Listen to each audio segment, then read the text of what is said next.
السلام علیکم ناظرین، آج کی اس ویڈیو میں ہم بیان کریں گے سب سے پہلے انسان، پہلے نبی، اللہ کے خلیفہ حضرت آدم علیہ السلام کا مکمل واقعہ اور ساتھ ہی حضرت حوا علیہ السلام کی تخلیق، جنت کی زندگی، شیطان کا دھوکہ، دنیا میں نزول، توبہ اور اولاد آدم کی شروعات تک تمام تفصیلات۔ تو آئیے شروع کرتے ہیں۔ اللہ تعالیٰ نے زمین و آسمان کو پیدا فرمایا، ارادہ فرمایا کہ زمین پر ایک مخلوق بسائی جائے جو اللہ کی عبادت کرے، زمین کو آباد کرے اور نسلوں کو چلائے۔ قرآن پاک میں ہے، میں زمین میں اپنا نائب بنانے والا ہوں۔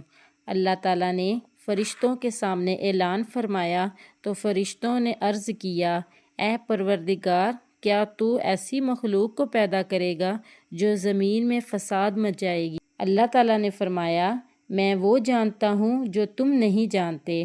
پھر اللہ تعالیٰ نے گڑی مٹی سے آدم علیہ السلام کا جسد مبارک بنایا۔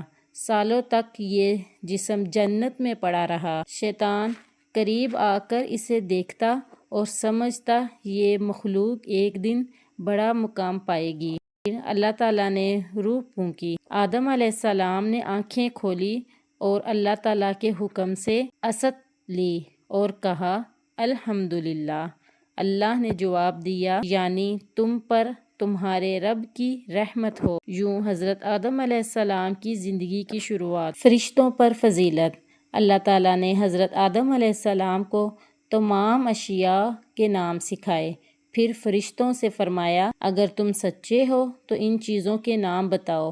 فرشتے عاجز آ گئے اور عرض کیا، اے اللہ، ہم وہی جانتے ہیں جو تو نے ہمیں سکھایا ہے۔ پھر اللہ نے آدم علیہ السلام سے کہا کہ نام بتائیں۔ آدم علیہ السلام نے سب نام سنا دیے۔ یوں اللہ تعالیٰ نے ثابت فرمایا کہ آدم کو علم کی فضیلت حاصل ہے۔ فرشتوں کو سجدے کا حکم۔ اللہ تعالیٰ نے تمام فرشتوں کو حکم دیا کہ آدم علیہ السلام کو سجدہ کریں۔ سب نے سجدہ کیا مگر ابلیس نے انکار کیا۔ اس نے تکبر کیا اور کہا، میں آگ سے پیدا کیا گیا ہوں اور وہ مٹی سے۔ یوں وہ مردود قرار پایا اور قیامت تک انسانوں کو گمراہ کرنے کی مہلت لے لی۔ حضرت حوا علیہ السلام کی تخلیق۔ جب حضرت آدم علیہ السلام جنت میں رہنے لگے تو انہیں تنہائی محسوس ہوئی۔ اللہ تعالیٰ نے حضرت آدم علیہ السلام کی پسلی سے حضرت حوا علیہ السلام کو پیدا فرمایا۔ آدم نے آنکھ کھولی تو پاس ایک نہایت خوبصورت نورانی چہرے والی عورت کو پایا۔ آدم علیہ السلام نے پوچھا، آپ کون ہیں؟ جواب ملا، میں عورت ہوں، آپ کے سکون اور ساتھ کے لیے پیدا کی گئی ہوں۔ یوں دونوں نے جنت میں اپنی پاک اور پرامن زندگی کا آغاز کیا۔ جنت کی زندگی اور ایک آزمائش۔ جنت میں ہر نعمت موجود تھی۔ اللہ تعالیٰ نے فرمایا، اے آدم، تم اور تمہاری زوجہ جنت میں رہو، جیسا چاہو کھاؤ پیو، مگر اس ایک درخت کے قریب نہ جانا۔ درخت کا نام مختلف روایات میں ذکر ہے، لیکن قرآن میں اسے ایک درخت کہا ہے۔ یہ آزمائش۔ شیطان کا دھوکہ۔ شیطان جو آدم علیہ السلام کی وجہ سے جنت سے نکالا گیا تھا، بدلے پر تلا ہوا تھا۔ وہ چھپ کر حضرت حوا کے پاس آیا اور بولا، اللہ نے اس لیے منع کیا ہے کہ تم اگر دونوں یہ پھل کھا لو گے تو ہمیشہ جنت میں رہو گے، تم فرشتے بن جاؤ گے۔ حضرت حوا کو دھوکہ دیا۔ پھر آدم علیہ السلام کے پاس گیا اور قسمیں کھائیں کہ میں تمہارا خیر خواہ ہوں۔ آخر کار وہ دونوں اس آزمائش میں پھنس گئے اور درخت کا پھل کھا لیا۔ دنیا میں بھیجنے کا حکم۔ پھل کھاتے ہی جنت کی نورانی پوشاک اتر گئی۔ وہ دونوں شرمگین ہو گئے اور پتے اوڑھنے لگے۔ اللہ تعالیٰ نے پکارا، کیا میں نے تمہیں اس درخت سے منع نہیں کیا تھا؟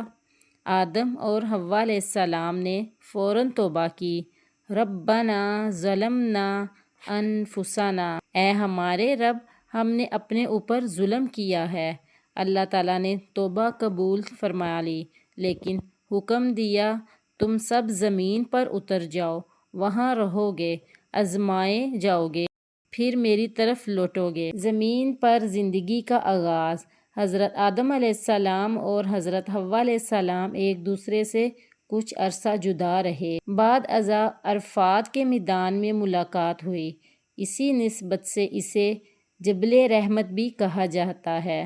حضرت آدم علیہ السلام نے اللہ کے حکم سے زمین پر گھر بنایا، کھیتی باڑی کی، محنت کی اور اپنی اولاد اللہ کی راہ سکھائی۔ اولاد آدم حابیل اور قابیل۔ آپ کے ہاں جڑواں بچوں کی پیدائش ہوتی رہی۔ سب سے معروف واقعہ حضرت آدم علیہ السلام کے دونوں بیٹے حابیل اور قابیل کا ہے۔